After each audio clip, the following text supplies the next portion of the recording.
the Lamb of God. And I will go to the book of John. I'm introducing to you today the Lamb of God. The one that paid it all. The one that gave us all that we have today. I don't know what and how life would have been if he has not given us these privileges. The book of John, and I will read verse 29. Hallelujah. Chapter 1. John chapter 1 verse 29. The next day, John saw Jesus coming toward him and said, "Look, the Lamb of God, who takes away the sin of the world." So another translation says, "Behold, the Lamb of God, that taketh away the sins of the world." Hallelujah. Behold, a man that was naked, in all the glory that was ascribed to the Almighty Father. So you can say, behold, the Almighty God that you have never seen, that you cannot see in picture, that you cannot see face to face until you see him in glory. Behold him in his nakedness. Behold him, a man in pain. In pain, what kind of pain? Why is he having so much pain? Even me as human being, sometimes I wonder at people you labored so much for. Sometimes I pity many parents. Children you labored so much for. We see many pregnant women around us. We see what they go through. Some want to be in church today, but they cannot, because they said, this baby is gone to the leg, or sitting on their nerves. Very painful. Praise the Lord. Somebody that was so slim and, sleekly beautiful, and now all of a sudden God protruded like that. Not just, it wasn't easy, even though it's joy. It's a thing of joy. Carrying the pregnancy for such a time like that. Giving birth to the baby.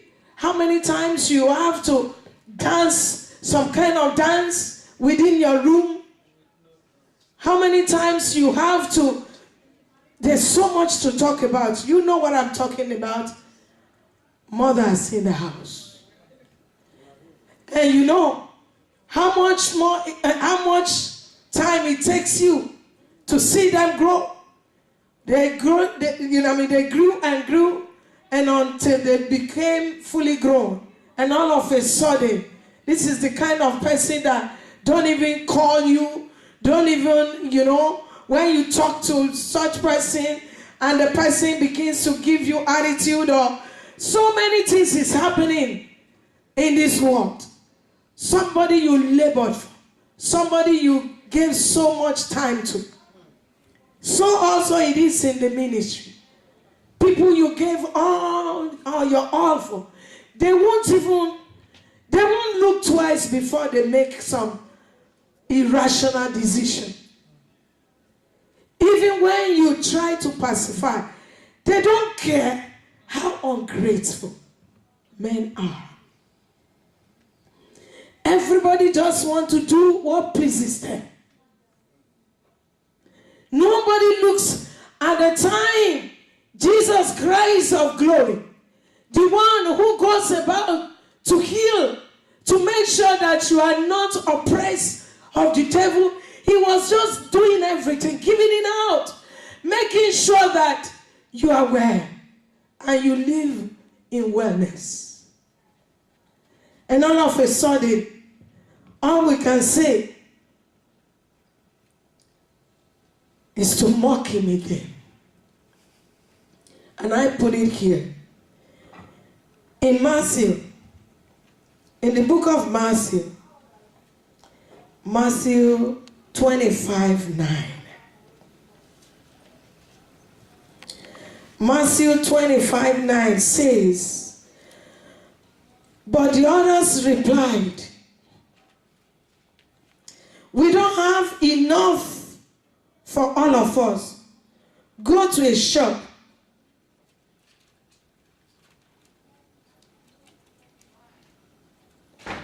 Go to a shop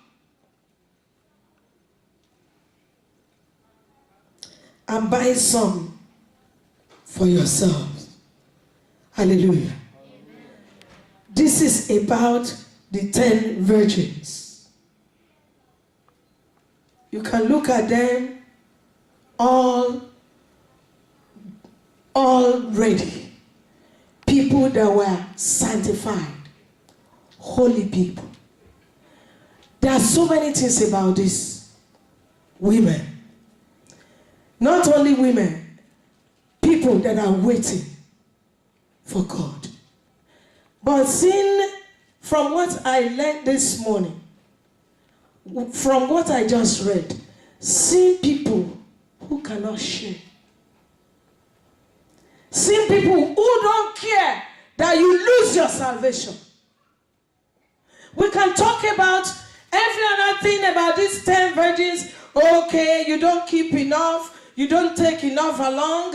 You don't, you don't preserve. You do not keep your fire.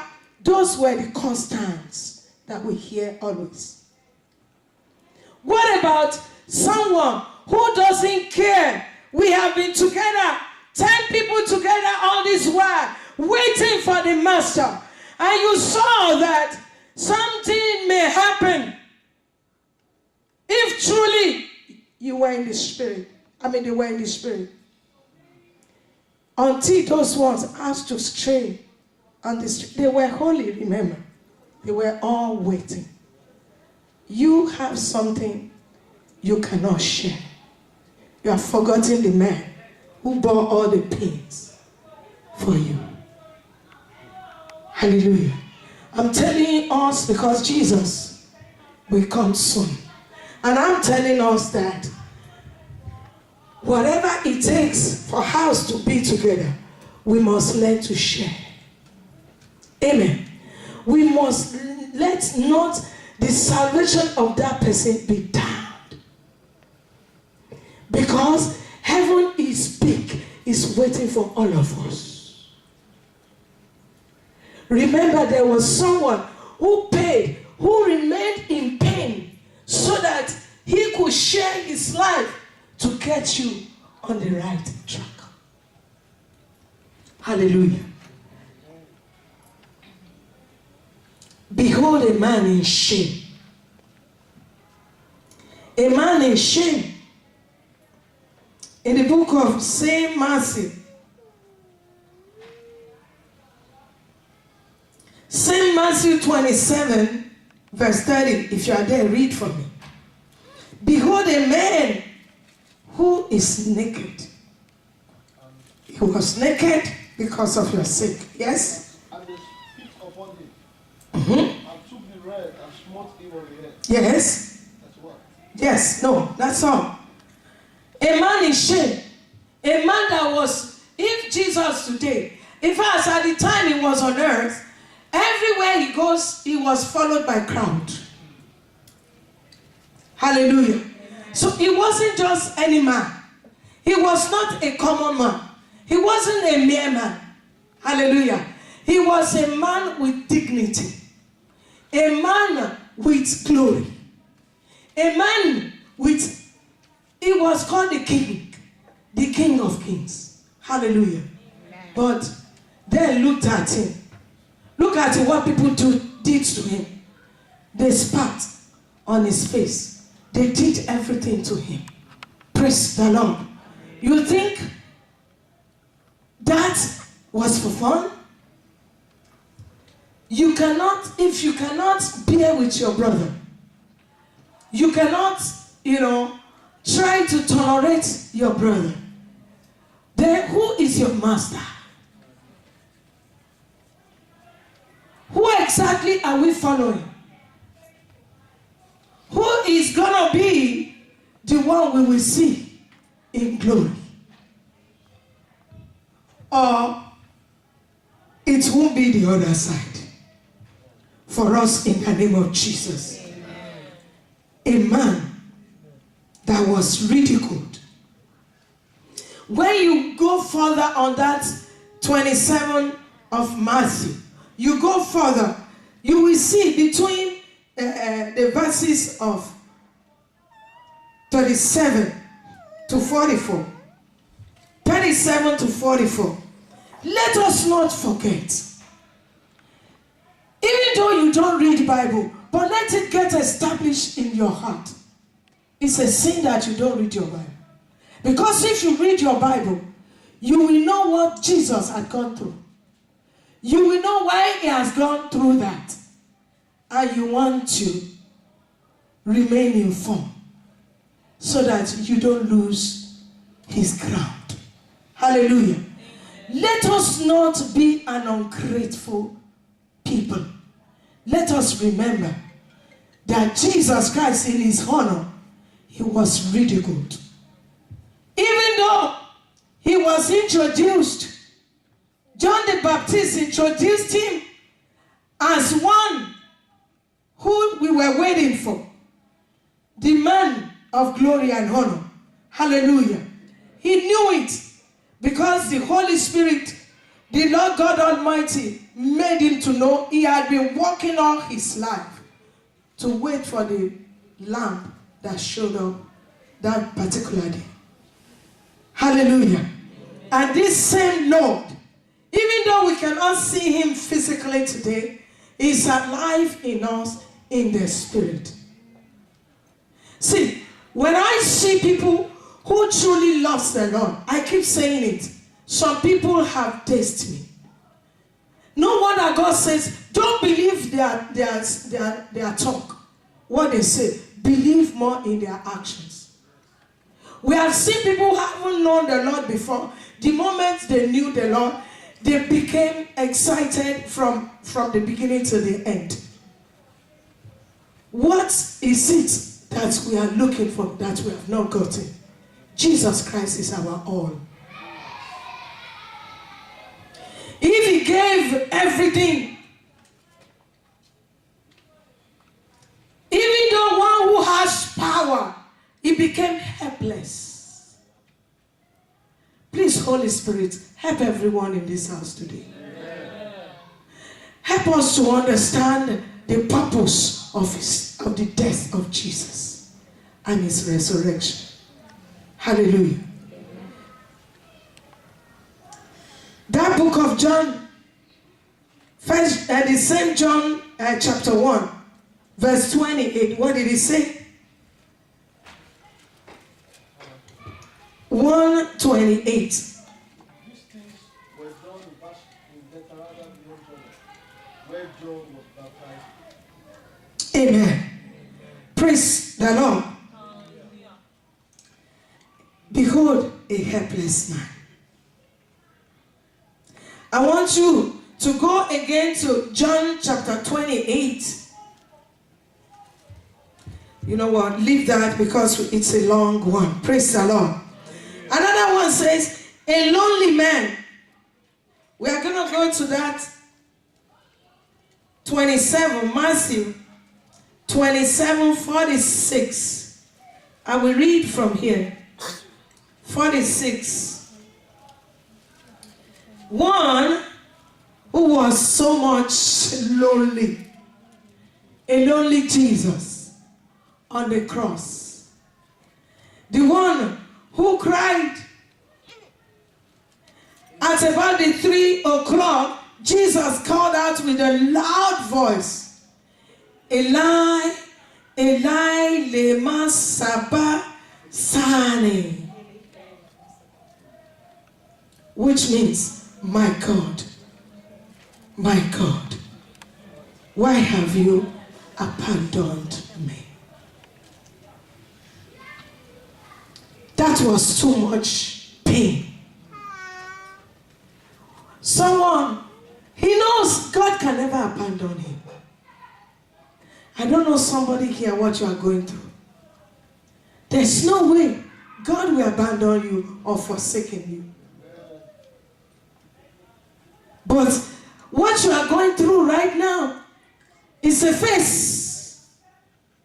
It's a phase that is leading you to another level of glory. Hallelujah.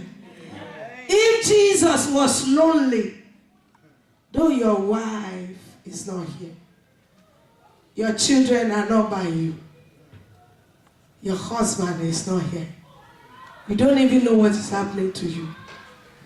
You're so lonely, as if you are abandoned. Who says?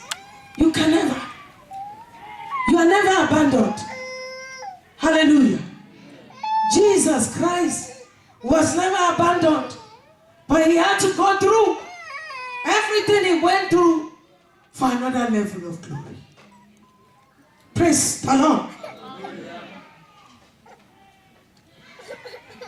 A lonely man who felt abandoned. A man in sorrow. In the book of Isaiah 53. Looking much deeper, he's looking at a man in total surrender. Hallelujah. Let's go to Matthew 26:53. A man in total surrender. What can you do in this your situation?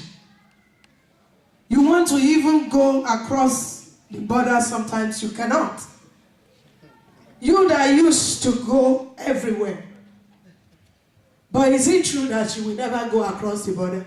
No. Is it true that you will not fly as you like? This is not true.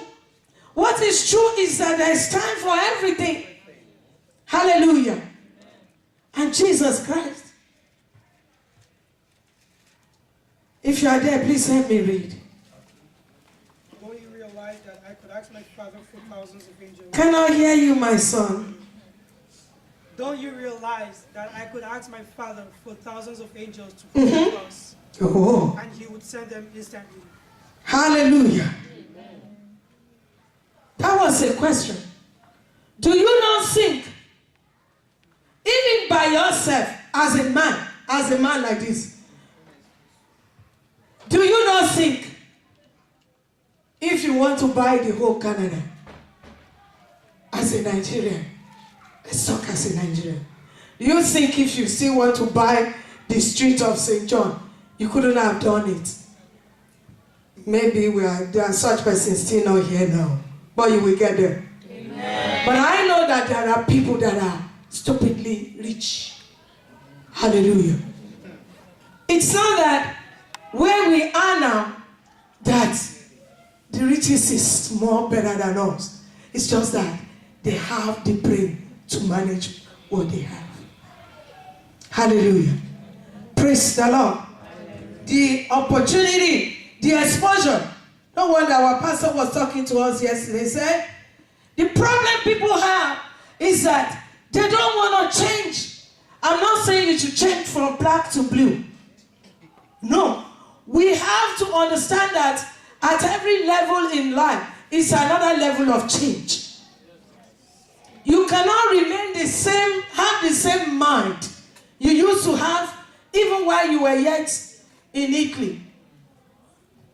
You have to have the mind of what is working around here. You see, when I see people, oh, I want to pray face to face, ask them to be in church when there was time, or there is time to pray face to face. Some people have been here this morning, they prayed before church starts. Hallelujah. Some people have been here this morning, they have done Bible studies before preaching. Hallelujah. And when at a time like this, in fact, it will come to a time. I remember when I was in class last 2 years, and the professor was telling us, he said there will be a time nobody will carry books to read or write because technology passed that now. Hallelujah. Technology has changed typewriter to computer. So much that everybody here on your phone, you can do everything. Hallelujah. And what makes prayer different? What makes prayer different? We pray every day. People join from Dallas, from Australia, from Kenya, from everywhere. You think God will not answer? Stay there until you begin to see testimonies that have been collated. This is Canada. I always say that. If you are coming to pray online, God still answers prayers. Amen. Don't let us wait until we see face to face. When you now see face to face, you eye the other person. And this person press me on the this. Before you get out of there, it's trouble. Some people would have collated in their diary how many sins another person had sinned against him in face to face. Face to face is good, though. I'm not saying it's not good, but whatever it takes, let us go to God in any way, in any form. He's God. He answers prayers. Praise the Lord. Hallelujah. I just need to tell us. Our pastor told us many things. Things have to change. The way he was telling us many things that I don't want to say now because we are still very small. We are growing church. Hallelujah. But in that church, they are very big. He said, the disorderliness of people made him sick. He had to go back to God. What do you want me to do, Lord? Concerning workers' meeting, concerning this meeting, concerning this, that. And the Lord gave him wisdom. We are going to apply wisdom. It doesn't have to be the same way you used to do it. When you do something the same way, at a point, it comes to diminishing. Diminishing returns will set in. Hallelujah. Let's do it the way the Lord, has conveyed it to us, and it gets to us, and we get better, and we get blessed. That was a digression. Hallelujah. Praise the Lord. We are still looking at the Lamb of God in total surrender. Let's go to 2 Kings 19:35. A man with total surrender in all his glory.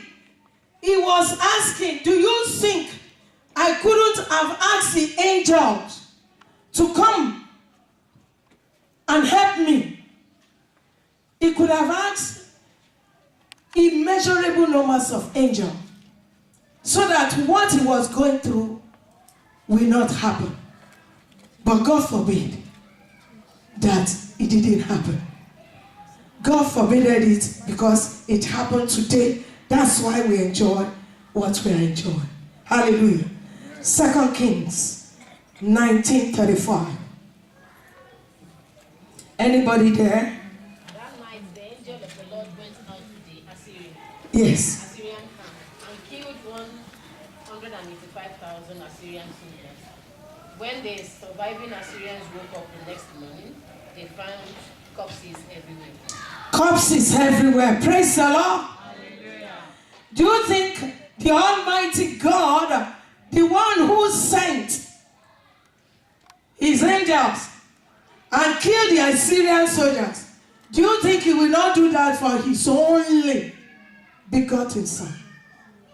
Hallelujah.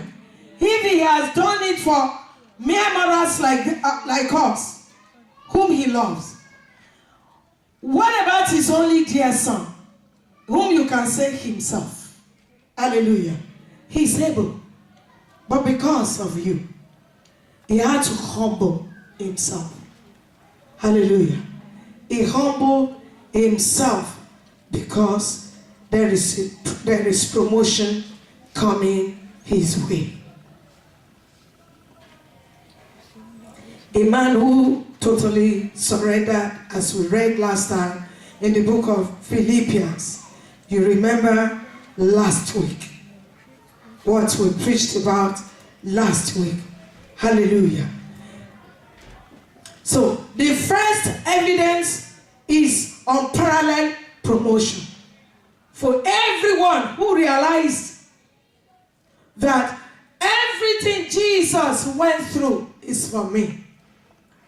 Can I hear you say it's for me? Everything he went through was for me and is still for me. Praise the Lord. And so this Jesus Christ did all that, and what happened to him afterwards is what the Lord is preparing for you and me. Praise the Lord. I was telling the people yesterday while we were in the vehicle, I said, I have never seen a man that God lifted up. When God lifts you up, the only one who can bring you down is yourself. Hallelujah. Amen. Nobody, man can lift you up and be the same person to bring you down. Yes. And as a matter of fact, you know that man will not lift you up beyond himself. The one who can lift you up above even the one you have worked for or you are working for is the Almighty God. Hallelujah. Amen. And if we have to honor, let's see if we say you honor, you know, some people they honor God alone. They do not know about Jesus. But where will you find God if you do not find Jesus? But thank God for you and me. We know God and we found Jesus. Hallelujah. Amen.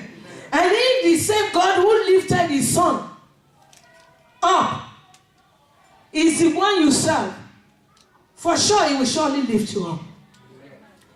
I say he will surely lift you up. Amen. In due season he will lift you up. Amen. He will make sure everywhere you go you have favor. Amen. In the mighty name of Jesus. Amen. When we go for conferences like this, the only way I know God, when God is speaking to me expressly, is using the man of God. We are talking about men that are seasoned. The man said it yesterday. He said, everywhere, everybody knows his testimonies, that he didn't come to Canada, you know, to be a pastor. He did not come to Canada, you know, to look for Jesus. He came to Canada to look for money. And he was doing it anyhow to get the money. Right? All of a sudden, the Lord just arrested him. But let me tell you, the difference is that God knows what you carry. Hallelujah. If God arrests you, you see, our church is very big now. Amen. Because God knows them that are who and who. Praise the Lord. He knows those who carry treasure. Hallelujah. He knows those who has preserved for himself. He knows those who will not share their whatever they have. They don't even mind that somebody else loses their salvation. He knows those who will buy cars and be able to share with another. Say, sister, are you going to church? Let me take you along. Oh, brother, I see that you have not been so happy. What's going on? Share with your brother. It's not someone that will close eyes and it's me and me, you will die alone. Hallelujah. Amen. God is looking for people because he knows that somebody, and as I was talking to you about that, our pastor, today, God didn't make him a fisher of money alone. He made him fisher of men. In a very high elated, even if we are talking about, age, have you seen where you will be kneeling down for your son? I mean, maybe your spiritual son or your spiritual mommy And you know that in age you are even far, gone. Hallelujah. But let me tell you, when God sees you and He marks you, it's because you carry something. We can sit by each other.